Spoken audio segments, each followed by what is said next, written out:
Assalamualaikum warahmatullahi wabarakatuh dan selamat sejahtera saya ucapkan kepada semua yang sedang menonton video ni. Jadi kat dalam video ni saya nak menerangkan tentang rice itu bukan nasi. Tapi cara mempercepatkan kadar penyembuhan dengan segera. Ais memangnya tidak asing dengan para atlet. Atlet sudah biasa menggunakan ais apabila mereka cedera. Tetapi sebenarnya ais ni bukanlah sahaja untuk atlet tetapi untuk kita semua. Kaki terseluh, ais. Terlanggar meja, pun ais. Kekejangan otot, ais. Persoalannya, kalau badan kita ni boleh sembuh dengan sendirinya melalui sistem imunisasi, kenapa kita perlu menggunakan ais? Apabila kita menghadapi kecederaan, badan kita akan mengaktifkan respons yang bertindak balas iaitu keradangan. Kecederaan itu akan menghantar sel darah dan cecair di dalam badan kita untuk menyembuhkan kecederaan dan ini ialah bahagian yang penting dalam proses penyembuhan. Masalahnya, respons keradangan kita ni kadang-kadang over.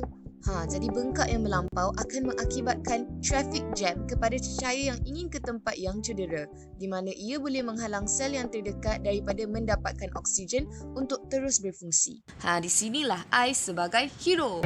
Yes, it's Superman! Apabila kita meletakkan ais pada bahagian yang sedang melalui keradangan, tisu dan pembuluh darah akan mengecut dan ia akan mengehadkan jumlah darah dan cecair yang boleh ke kawasan kecederaan untuk mengurangkan bengkak. Ais atau sesuatu yang sejuk juga boleh melambatkan metabolisme sel supaya mereka boleh menggunakan oksigen yang ada dengan perlahan dan tidak akan mati. Tetapi, jika kecederaan berlaku pada sendi sebagai contoh ankle sprain, anda boleh ais dan melakukan rehabilitasi. Ada pepatah Inggeris yang mengatakan, too much of something is not good. Contoh mudah, ubat boleh merawat sesuatu penyakit, tetapi jika ianya diambil secara berlebihan, ia boleh membawa kepada maut. Begitu juga dengan ais. Jika ais dibiarkan terlalu lama, ia boleh membawa kepada lebih banyak keburukan daripada kebaikan.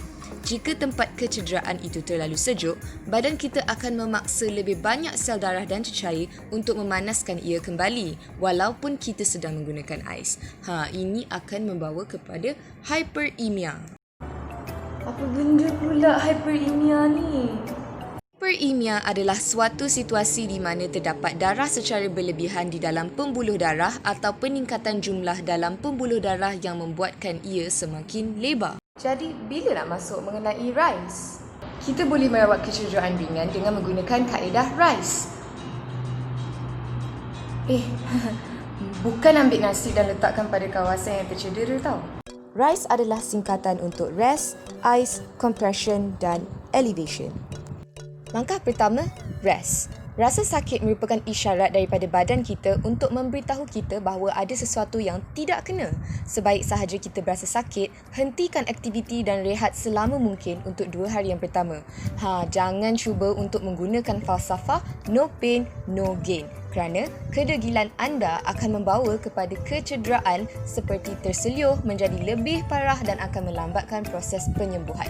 Doktor juga menyarankan supaya anda tidak meletakkan sebarang beban pada tempat yang cedera selama 24 hingga 48 jam. Berehat juga dapat mengelakkan lebam atau bengkak daripada menjadi lebih teruk. Langkah kedua, ice baby. Pastikan ais dibalut dalam tuala yang lembut dan mempunyai kadar penyerapan yang bagus untuk mengelakkan frostbite. Jangan sesekali meletakkan ais secara langsung ke atas kulit. Letakkan ais pada kawasan yang cedera dalam 10 hingga 20 minit setiap 2 ke 3 jam semasa 24 hingga 48 jam yang pertama selepas kecederaan. Anda tidak mempunyai pack ais? Jangan risau, anda boleh gunakan pack kacang atau jagung yang telah dibekukan. Ataupun kita guna ni.